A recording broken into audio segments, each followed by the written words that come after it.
Divorce au Mali, une étude menée dans 4 régions et 3 communes du district de Bamako fait état d'une hausse de plus de 24% des cas en 2009 et 2011. L'étude était soumise à la validation à la faveur d'un atelier ouvert ce matin. En Égypte, la jeunesse a envahi à nouveau la place Tahrir. Elle veut maintenir la pression après l'acquittement de 6 proches de l'ancien président Sisi à quelques jours du deuxième tour de la présidentielle. Mesdames et messieurs, bonsoir, bienvenue à ce 20h.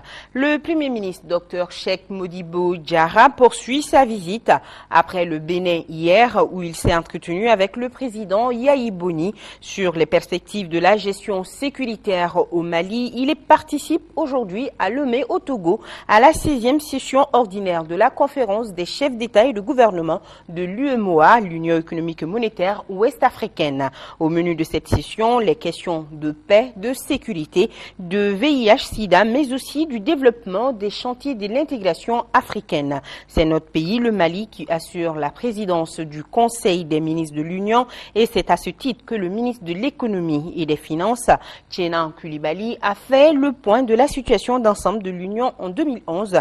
Il en ressort ainsi que le taux de croissance économique a fortement régressé pour s'établir à 1,0% en 2011 contre 4,5% en 2010.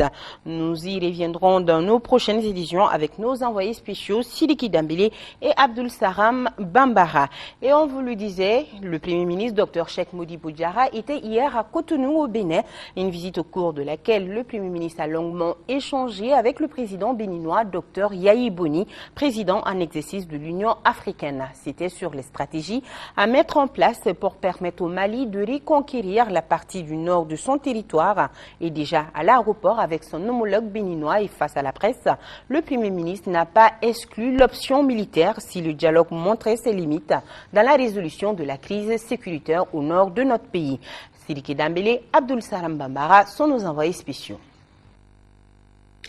Mardi 5 juin 2012, c'est aux environs de 11 heures que l'avion du Premier ministre s'est immobilisé sous le tarmac de l'aéroport international de Cotonou.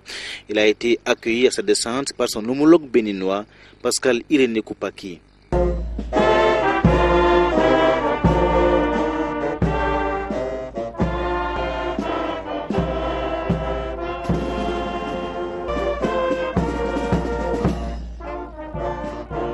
Après l'exécution des hymnes, le Premier ministre a salué la colonie malienne mobilisée à l'aéroport avant de se prêter aux questions des journalistes dans le salon d'honneur.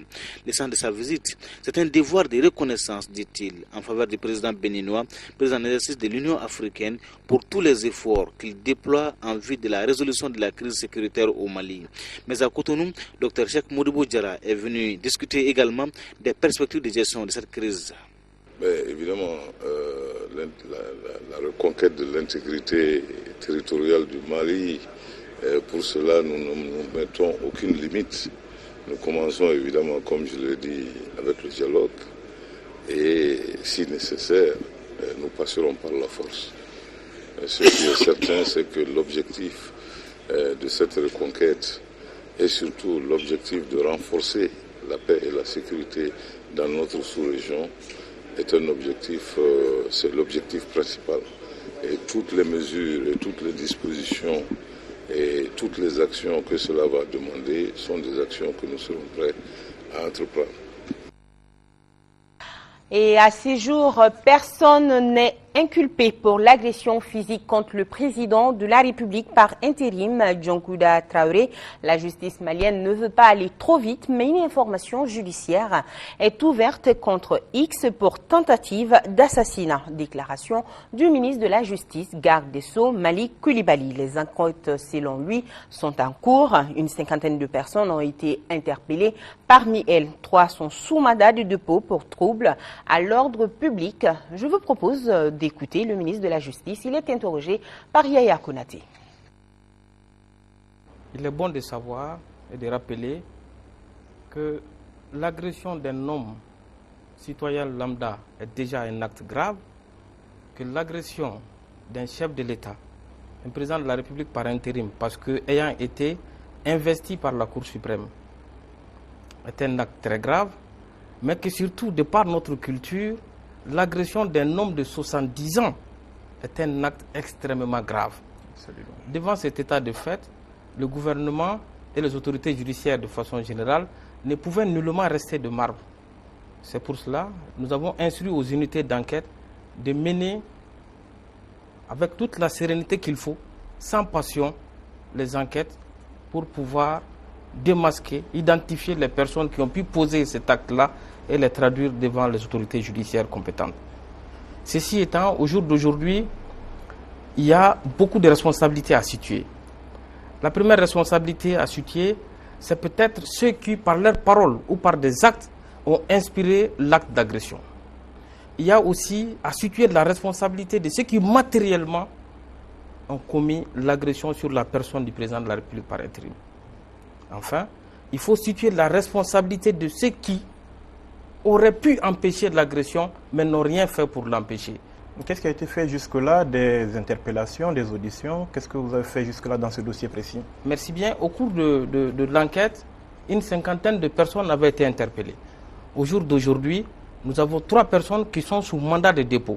Mais il est bon de préciser qu'au jour où je vous parle, ces 3 personnes sont poursuivies pour troubles graves à l'ordre public. Et cela s'explique.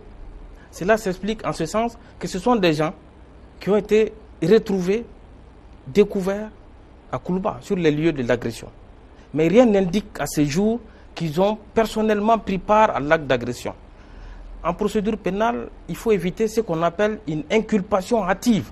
C'est pour cela qu'au jour d'aujourd'hui, personne n'est véritablement inculpé pour agression. Mais une information judiciaire pour tentative d'assassinat sur la personne du chef de l'État, M. Dioncounda Traoré, a été requise. Mais ce serait contre X, pour ne pas aller à une inculpation trop hâtive qui va nous conduire à aboutir à un résultat pas souhaitable pour la justice.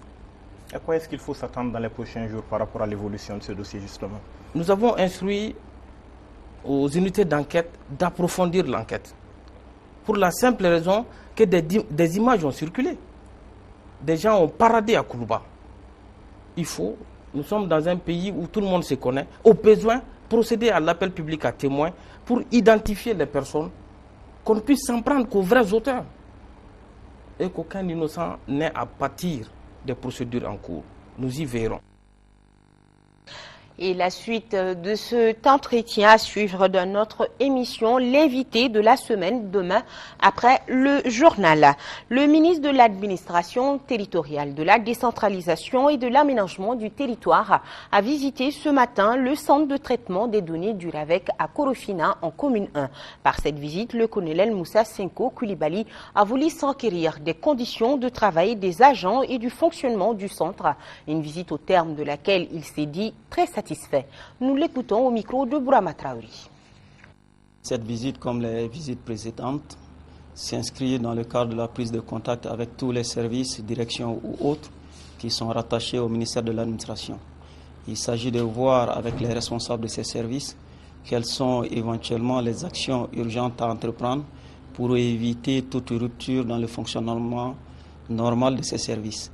Évidemment, la visite de ce matin m'a permis aussi de mieux comprendre comment le service fonctionne, quels sont les enjeux, mais aussi de voir quelles sont les difficultés. Nous allons essayer de voir quels sont les problèmes qu'on peut résoudre dans l'immédiat et aussi envisager l'avenir et la perspective ensemble. Ce projet est un projet très très important pour la sécurisation, d'abord l'identification de tous les Maliens, ici au Mali, à l'étranger, de pouvoir donner un numéro d'identification unique à tous les Maliens. Ceci afin de permettre de délivrer des documents d'identification sécurisés à tous les Maliens. Je vais parler de cartes d'identité, de passeports, de permis de conduire, mais bien évidemment aussi des cartes d'électeurs. Donc tout ça, c'est des projets extrêmement importants pour le Mali et son gouvernement. Donc nous allons essayer de voir comment redynamiser ce projet et comment faire en sorte qu'on puisse assez rapidement conduire ce projet à terme. Je suis très très satisfait des résultats déjà atteints et surtout nous sommes confiants pour l'avenir. Nous savons que le projet est bien avancé, mais aussi que nous avons les possibilités d'achever ce projet et même de le continuer sur encore plusieurs années. Cérémonie de passation entre l'ancien et le nouveau contrôleur général de la police, Mahamadou Diagouraga, et Odjouma Kone. La cérémonie a regroupé les hauts fonctionnaires de la police nationale, de la gendarmerie et nationale, de la protection civile et des corps assimilés, plusieurs personnalités civiles et militaires. C'était au terrain des sports de l'école nationale et elle a été marquée par le défilé des troupes. Cérémonie de passation entre l'ancien et le nouveau contrôleur général de la police, Mahamadou Diagouraga, et Odjouma Kone. En Égypte, les jeunes révolutionnaires ont repris possession de la place Tahrir, l'emblème de la révolution, une façon de maintenir la pression après l'acquittement de 6 responsables de la répression et à l'approche du second tour de la présidentielle. Les manifestants jugent le verdict annoncé contre l'ancien président trop clément et rejettent la candidature de son dernier premier ministre de la présidentielle. Ils avaient lancé la révolte à l'origine de la chute de Moubarak en 2011. Ils ont repris possession de la place Tahrir pour maintenir la pression après le verdict jugé trop clément contre l'ancien président. Ils sont aussi venus protester contre la candidature à la présidence d'Ahmed Shafik. L'ancien premier ministre de Moubarak affrontera au second tour le candidat des frères musulmans, Mohamed Morsi. De nombreux Égyptiens réclament un vrai procès pour les anciens membres du régime, y compris pour Ahmed Shafik. L'objectif, c'est un procès plus juste pour tous les membres de l'ancien régime, y compris Shafik. Les Égyptiens sont dans l'attente d'une décision de la justice qui pourrait avoir des conséquences sur la candidature de Shafik. Elle doit examiner le 14 juin une loi dite d'isolement politique qui normalement interdit aux piliers de l'ère Moubarak de se présenter aux élections. Mais certains manifestants ne se font guère d'illusions. Ça n'ira pas. Je suis avocat et je peux vous dire que la Haute Cour ne rendra aucune décision avant 4 mois. La seule solution, c'est d'aller voter en masse et de faire tomber l'ancien régime grâce aux urnes. Des manifestations ont également eu lieu à Alexandrie et dans les grandes villes le long du canal de Suez. Elles pourraient perdurer. 2 anciens candidats à la présidentielle, le nationaliste de gauche Sabahi et l'islamiste modéré Foutou, ont appelé à la poursuite de la révolution. Le numéro 2 d'Al-Qaïda, le Libyen Abu Yahya al-Libi, tué suite à une attaque de drone des forces américaines. Il a été abattu dans les zones tribales pakistanaises. Une nouvelle victoire pour Barack Obama dans sa lutte contre le terrorisme. Nouveau cri de victoire pour Barack Obama dans sa lutte contre Al-Qaïda. Abu Yahya al-Libi, numéro 2 de la nébuleuse extrémiste islamiste, qu'on voit ici sur des images d'archives, a été abattu dans les zones tribales pakistanaises. Washington, qui en a fait l'annonce mardi, n'a pas fourni de précisions sur les circonstances de sa mort, mais les autorités pakistanaises avaient révélé un bombardement de drones près de la frontière afghane qui aurait fait 15 morts parmi les insurgés. La mort d'Al-Libi est un coup majeur porté au cœur d'Al-Qaïda par l'élimination de son numéro 2 pour la 2e fois en moins d'1 an et par les dommages portés à la cohésion du groupe qui le mettent plus près de sa chute qu'il ne l'a jamais été. À 49 ans, l'homme d'origine libyenne était considéré comme un théoricien et propagandiste d'Al-Qaïda. Il combinait érudition, charisme et capacité à guider aussi bien les branches régionales que le mouvement dans son ensemble. Farouche défenseur des Palestiniens et pourfendeur des Britanniques, pour lui à l'origine de tout leur malheur, sa disparition, selon Washington, pose un gros problème à Ayman al-Zawahiri, celui de son remplacement. Retour à l'actualité nationale, nous partons en 2e région où l'Office du périmètre irrigué de Baguineda, OPIB, a lancé hier sa campagne agricole 2012-2013. Pour une superficie cultivable de près de 3000 hectares, l'OPIB prévoit plus de 20 000 tonnes de céréales, dont 16 187 tonnes de riz paddy. Et pour gagner ce pari, un calendrier agricole consensuel et une feuille de route ont été élaborés. C'est ce que nous dit Seydou Traoré. Pour cette campagne agricole 2012-2013, l'Office du périmètre irrigué de Baguineda, OPIB, a pris ses marques à Tanyouma, dans le 4e secteur du périmètre. Comme à l'accoutumée, c'est une campagne agricole qui a été lancée à travers une voie de dialogue et de concertation entre techniciens et producteurs. À Tanyuma, les cadres de l'OPIB ont étalé leurs ambitions aux producteurs, écouté des retours leurs préoccupations et expliqué les bonnes techniques culturelles. Pour cette saison agricole qui est une saison particulière, parce que la production doit s'accroître, la croissance est en fait à l'ordre du jour cette année, compte tenu de tout ce qu'on sait par rapport au pays. Il s'agit en clair d'un objectif de production de 20 460 tonnes de céréales, dont 16 187 tonnes de riz paddy et 4 273 tonnes réparties entre le maïs, les riz et le sorgho. À ce jour, selon les techniciens de l'office, le PIB dispose d'atouts nécessaires pour réussir les 6 tonnes à l'hectare, notamment plus de 94 tonnes de semences disponibles. À cela s'ajoute la subvention de l'engrais. Pour les responsables de l'OPIB, la réussite de la campagne agricole passe par le respect du calendrier culturel et la feuille de route. Ça, c'est des passages obligés. Le calendrier a été fait par les producteurs, c'est un calendrier consensuel. On a 4 secteurs, et 4 calendriers agricoles, et ces 4 calendriers ont débouché sur un dernier calendrier qui est le calendrier à pratiquer cette année par les producteurs. En plus de cela, le facteur limitant au niveau de Baguinda, c'est la maladie, les nuisibles du riz, notamment la cécédomie. Alors pour juguler cette nuisible du riz, pour juguler cette cécédomie, on a mis en place une feuille de route. Au sortir de ce lancement de cette campagne agricole 2012-2013, l'Office du périmètre irrigué entend mener des petits travaux d'aménagement dans le périmètre. Une vaste campagne de distribution de moustiquaires imprégnés aux populations des communes rurales de Djema et Kolokani a été lancée ce matin. Cette distribution de moustiquaires, qui s'étend sur 5 jours, se situe dans le cadre de la couverture universelle des districts sanitaires. La cérémonie s'est déroulée aujourd'hui à Kolokani. Le compte-rendu de nos envoyés spéciaux, Tchemoro Konate et Youssouf Diarra. Selon les autorités sanitaires, le paludisme constitue la première cause des consultations dans les centres de santé. La même source nous enseigne que les femmes enceintes et les enfants de moins de 5 ans sont généralement les plus touchés. Pour atténuer de manière significative le taux de prévalence au niveau national, le gouvernement, dans sa politique de couverture universelle des districts sanitaires, développe depuis un certain temps une stratégie de prévention. Il s'agit de la distribution des moustiquaires imprégnés d'insecticides de longue durée. Cette cérémonie, qui consacre le lancement d'une campagne de distribution dans les cercles de Djema et Kolokani, fait suite à celle déjà effectuée dans les régions de Sikasso, Ségou et Mopti. D'une valeur de plus d'1 milliard de francs CFA, ces moustiquaires devront contribuer à soulager des milliers de personnes. Une couverture de 80% d'utilisation de moustiquaires imprégnés d'insecticides peut réduire de moitié le nombre des épisodes de paludisme parmi la population et aussi de 1/5 le nombre de décès parmi les enfants de moins de 5 ans. L'initiative est soutenue par l'ONG World Vision.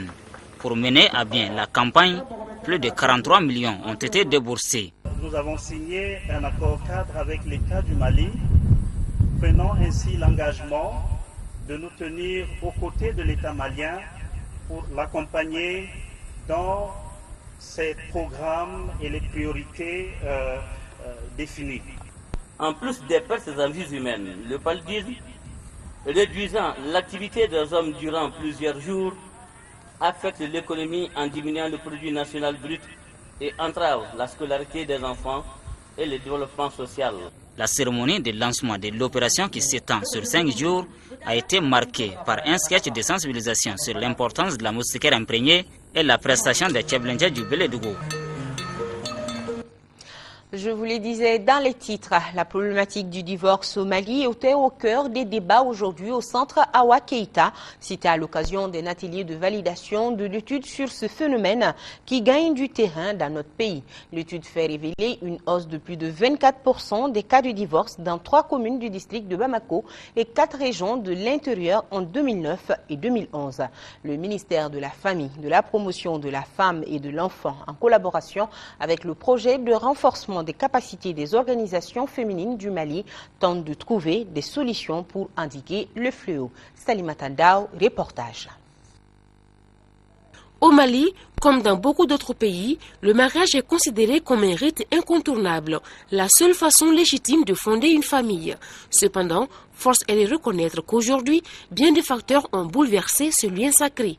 Aujourd'hui, on constate que l'augmentation du nombre de divorces ne se limite pas seulement aux zones urbaines, mais c'est partout.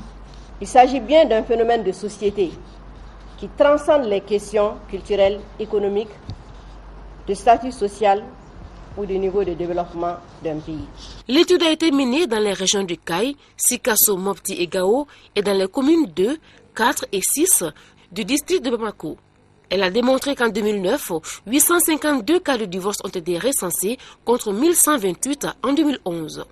Les raisons sont multiples, telles que les injures graves, telles que l'adultère, la toxicomanie, notamment l'abandon du conjoint pour une durée très longue, mais également s'y est mêlé les problèmes économiques.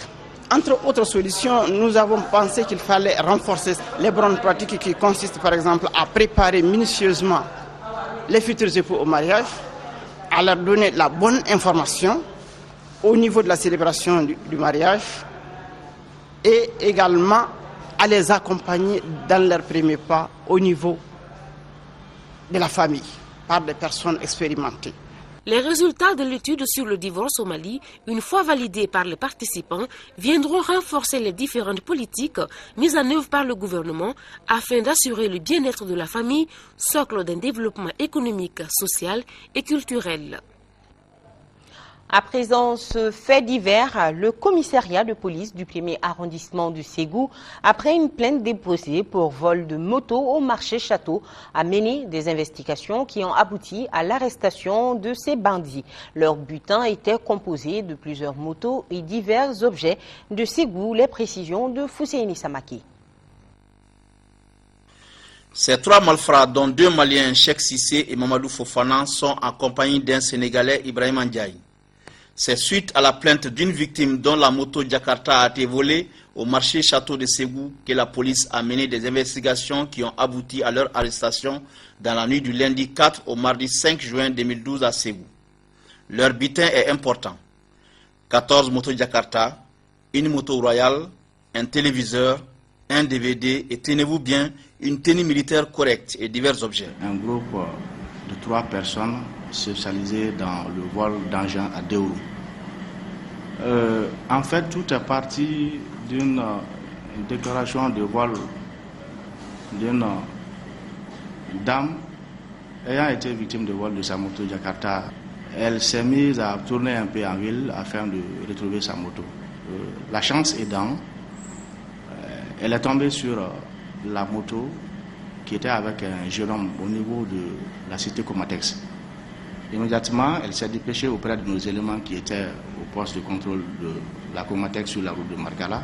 C'est ce qui nous a poussé à approfondir les enquêtes. Et au cours de son interrogatoire, il dénonça un certain nombre de personnes qui ont été, sur mes instructions, interpellées par la brigade de recherche. Le directeur régional de la police de Ségou et ses hommes demandent une implication de la population afin de démasquer d'autres individus mal intentionnés de ce genre. À Ségou, le commissariat du 1er arrondissement de la police a enregistré 124 cas d'agents à Deourou en 2011 et déjà 80 cas pour le moment cette année. L'heure est donc à la vigilance. Et fin de ce journal, tout de suite la météo avec Khadijatou Koné. Demain, 20h, vous serez avec Aïssata Ibrahim Maïga. Grand merci à vous qui nous suivez du Gabon et particulièrement nos téléspectateurs du septentrion malien. Sachez que nous sommes de cœur et d'action avec nos compatriotes des régions du nord du Mali vivant sous occupation. On ne vous oublie pas. Merci de votre attention. Bonne suite de programme.